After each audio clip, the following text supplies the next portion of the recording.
Hello, నేను మీ Sesha Rao. BJP MP Ramesh ఏ ఉద్దేశంతో కేటీఆర్ గారి మీద కామెంట్లు చేశారో కానీ ఆ కామెంట్లలో ఒకటి మాత్రం తెలుగుదేశం పార్టీ తెలంగాణ విభాగంలో జోష్ నింపుతుంది. ఏంటి అని అంటే, రాబోయేటువంటి ఎన్నికల్లో బీజేపీ తెలుగుదేశం పార్టీ కలిసి తెలంగాణలో ఎన్నికల్లో నిలబడబోతుంది అనేటువంటి విషయాన్ని ఆయన వెల్లడించారు.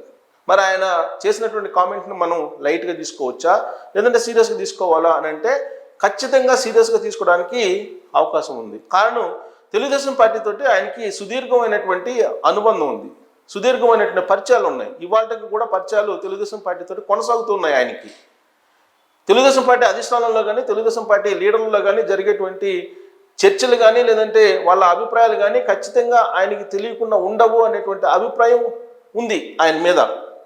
అందుకే బహుశా రమేష్ గారు చేసినటువంటి కామెంట్స్ని చాలా సీరియస్గా తెలుగుదేశం పార్టీ తెలంగాణ విభాగం తీసుకుంది. రాబోయేటువంటి రోజుల్లో అసలు తెలుగుదేశం పార్టీ ఎన్నికల్లో ఉంటుందా, నిలబడుతుందా, నిలబడదా, చంద్రబాబు నాయుడు గారు ఆంధ్రప్రదేశ్ వరకు తెలుగుదేశం పార్టీని పరిమితం చేస్తారా, తెలంగాణలో తెలుగుదేశం పార్టీని బలోపేతం ఎందుకు చేయట్లేదు, అక్కడ వరకు పరిమితం చేస్తారు ఆంధ్రప్రదేశ్ వరకు, ఇలాంటివన్నీ కూడా చర్చ జరుగుతున్నటువంటి సమయంలో వీటన్నిటికీ తెరదించుతూ ఎంపీ రమేష్ గారు రాబోయేటువంటి ఎన్నికల్లో తెలుగుదేశం పార్టీ బీజేపీ తెలంగాణలో పోటీ చేయబోతున్నాయి అని చెప్పి ఆయన ఇచ్చినటువంటి స్టేట్మెంటు ఒక బూస్టింగ్ ఇస్తుంది తెలుగుదేశం పార్టీ తెలంగాణ విభాగానికి. ఇప్పటి వరకు తెలంగాణ తెలుగుదేశం పార్టీ విభాగానికి అధ్యక్షులు లేరు. రీసెంట్ కాలంలో జ్ఞానేశ్వర్ గారిని గత ఎన్నికలకు ముందు తొలగించారు.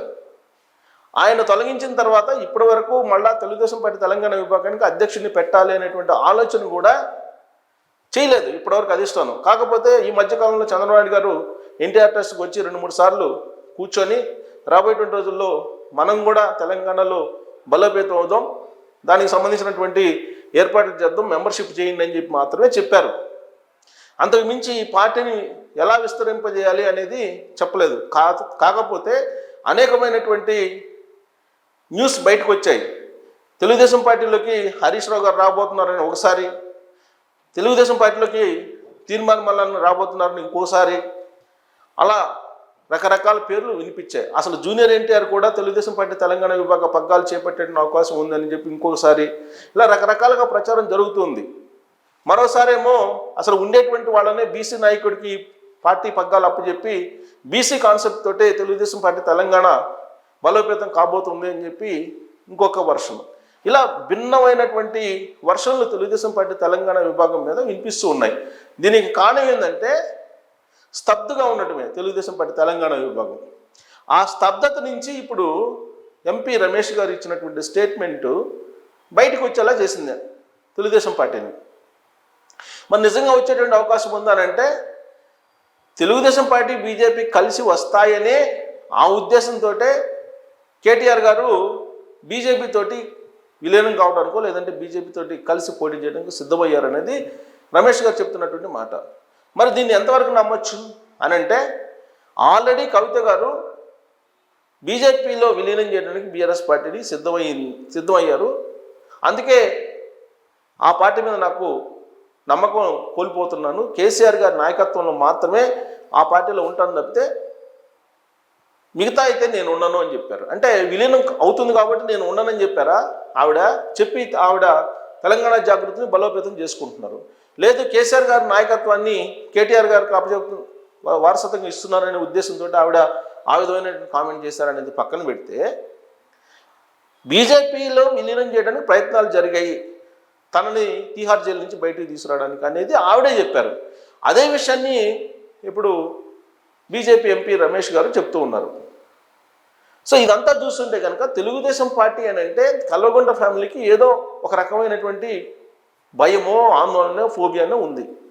లేదంటే 2014 నుంచి 2018 వరకు తెలంగాణలో ఏం చేశారు కేసీఆర్ గారు అని అంటే, టీఆర్ఎస్ పార్టీ ఫక్త రాజకీయ పార్టీ అని చెప్పి తెలుగుదేశం పార్టీ వాళ్ళందరినీ సామధాన భేద దండోపాయాలు ఉపయోగించి తీసేసుకున్నారు. అప్పటి వరకు తెలుగుదేశం పార్టీ ఆంధ్ర పార్టీ అన్నారు. తెలుగుదేశం పార్టీలో ఉండేటువంటి లీడర్లందరూ కూడా చంద్రబాబు నాయుడు తొత్తులు అన్నారు. ఆ తెలుగుదేశం పార్టీలో ఉండేటువంటి లీడర్లందరూ కూడా తెలంగాణ వ్యతిరేకులు అన్నారు. ఇలాంటి కామెంట్స్ అనేకం చేశారు. సీన్ కట్ చేస్తే 2014లో టీఆర్ఎస్ పార్టీ అధికారంలోకి వచ్చిన తర్వాత ఫస్ట్ టార్గెట్ చేసింది ఎవరిని? కేసీఆర్ గారు అంటే తెలుగుదేశం పార్టీని. తెలుగుదేశం పార్టీని టార్గెట్ చేసి తెలుగుదేశం పార్టీలో ఉండేటువంటి ఎమ్మెల్యేలని ఆయన తన వైపు తిప్పుకొని తెలుగుదేశం పార్టీనే అసెంబ్లీ వేదికగా విలీనం చేసుకున్నారు అఫీషియల్గా. ఆ ఎపిసోడ్ అయిపోయిన తర్వాత తెలుగుదేశం పార్టీ అలా కొనసాగుతుంది, నిస్తేజంగానే కొనసాగుతూ వచ్చింది. కాకపోతే 2023 అసెంబ్లీ ఎన్నికలకు ముందుగా అసలు బరిలోనే ఉండకుండా నిర్ణయం తీసుకుంది తెలుగుదేశం పార్టీ. ఆ కారణంగా టీఆర్ఎస్ పార్టీ భారీగా నష్టపోయింది. రాజకీయ విశ్లేషకులు అంచనా వేసేది కూడా అదే. ఒకవేళ ఇప్పుడు కనుక ఇలాంటి పరిస్థితుల్లో తెలుగుదేశం పార్టీ బీజేపీ కనుక పొత్తుతోటి తెలంగాణలోకి ఎంటర్ అయితే, జనసేన కూడా కూటమి ఉంది కాబట్టి జనసేన, తెలుగుదేశం పార్టీ, బీజేపీ కూటమి కనుక ఎంటర్ అయితే బీసీ పోలరైజేషన్ పెద్ద ఎత్తున జరిగే అవకాశం ఉంది. ఇప్పటికే బీసీలు రాజ్యాధికారం కోసం పట్టుబడుతూ ఉన్నారు, కులగణన కూడా జరిగింది. ఇలాంటి పరిస్థితుల్లో బీసీలకు వ్యతిరేకం బీఆర్ఎస్ పార్టీ, కలగొండ ఫ్యామిలీ, రెడ్లకు వ్యతిరేకం కలగొండ ఫ్యామిలీ, కమ్మలకు వ్యతిరేకం కలగొండ ఫ్యామిలీ అనేటువంటి అంశాన్ని కాంగ్రెస్ పార్టీ, బీజేపీ, అలాగే ఇప్పుడు రమేష్ గారు కూడా కొత్తగా వ్యక్తిగతంగా అదే అభిప్రాయాన్ని వ్యక్తం చేశారు. ఈ సామాజిక వర్గాలందరికీ కూడా వ్యతిరేకంగా ఉంది బీఆర్ఎస్ పార్టీ అని చెప్తున్నారు. ఎందుకు చెప్తున్నారు, ఎందుకు చెప్పాల్సి వచ్చింది అని అంటే, కమ్మ సామాజిక వర్గం గురించి ఆయనతో వ్యక్తిగతంగా కొన్ని కామెంట్లు చేశారని చెప్పి రమేష్ గారు చెప్పారు. అలాగే రెడ్డి సామాజిక వర్గానికి సంబంధించి ఆల్రెడీ రేవంత్ రెడ్డి గారు రెడ్డి సామాజిక వర్గానికి రాజ్యాధికారం కావాలని పీసీసీ అధ్యక్షుడిగా ఉన్నప్పుడే ఆయన చెప్పారు. పైగా రెడ్డి సామాజిక వర్గం మొత్తం కాంగ్రెస్ పార్టీ వైపు రావాల్సిందే అని చెప్పి ఆయన కూడా పిలుపునిచ్చారు. పోలరైజేషన్ కూడా జరిగింది. రెడ్డి సామాజిక వర్గం మెజారిటీ కాంగ్రెస్ పార్టీతోటే మొదటి నుంచి ఉంది, ఇప్పుడు మళ్ళీ పోలరైజేషన్ అవుతుంది. ఇక బీసీలకు సంబంధించి ఒకనొక సందర్భంలో కేసీఆర్ గారు ఏబిసిడి డాష్ డాష్ అని చెప్పి అన్నారు. ఆయన ఏమన్నారు అనేది అందరికీ తెలుసు తెలంగాణ సమాజంలో. మరి అంత చులకన భావంతో మాట్లాడినటువంటి వ్యాఖ్యల్ని ఇప్పుడు సోషల్ మీడియాలో ప్రొజెక్ట్ చేస్తూ ఉన్నారు. అంటే బీసీల మీద కూడా చులకన భావం ఉంది. దళితులకు సీఎం ఇస్తారని ఇవ్వలేదనేది దళితుల్లో ఉంది. మరి ఇన్ని సామాజిక వర్గాలని దూరం చేసుకొని బీఆర్ఎస్ పార్టీ మనుగడ సాగించగలదా అనేటువంటి ఒక చర్చ ఇప్పుడు జరుగుతుంది. ఇలాంటి పరిస్థితుల్లో తెలుగుదేశం పార్టీ కనుక ఎంటర్ అయితే బీఆర్ఎస్ పార్టీలో ఉండేటువంటి బీసీలు తెలుగుదేశం పార్టీ వైపు పొలోమని వచ్చేటువంటి అవకాశం ఉంది. కారణం, బీసీలకి రాజ్యాధికార డిమాండ్ వరకు ఇవాళ వచ్చారంటే ఎన్టీ రామారావు గారు బీసీలకు ఇచ్చినటువంటి ఒక బలం.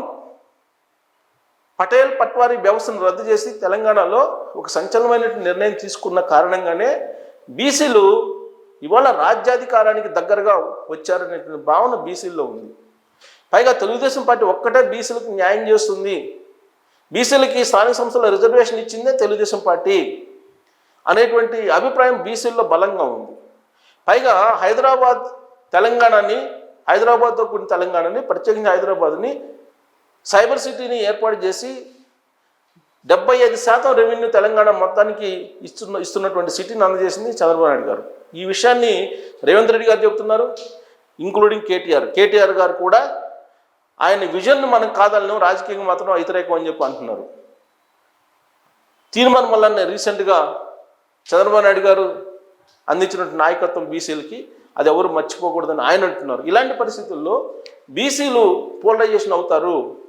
అటు బీజేపీ, తెలుగుదేశం పార్టీ, జనసేన కలిస్తే బీఆర్ఎస్ పార్టీకి సంబంధించిన మనుగడ ఏంటి అనేటువంటి ఒక చర్చ జరుగుతున్నటువంటి క్రమంలో ఇప్పుడు రమేష్ గారు ఇచ్చినటువంటి స్టేట్మెంటు ఒక రకంగా చెప్పాలంటే తెలుగుదేశం పార్టీలో జోష్ నింపుతుంటే, మరోవైపు ఫామ్ హౌస్లో మాత్రం కలవరం మొదలైందని చెప్పి చాలామందిలో ఇప్పుడు చర్చ జరుగుతున్నటువంటి పరిస్థితి.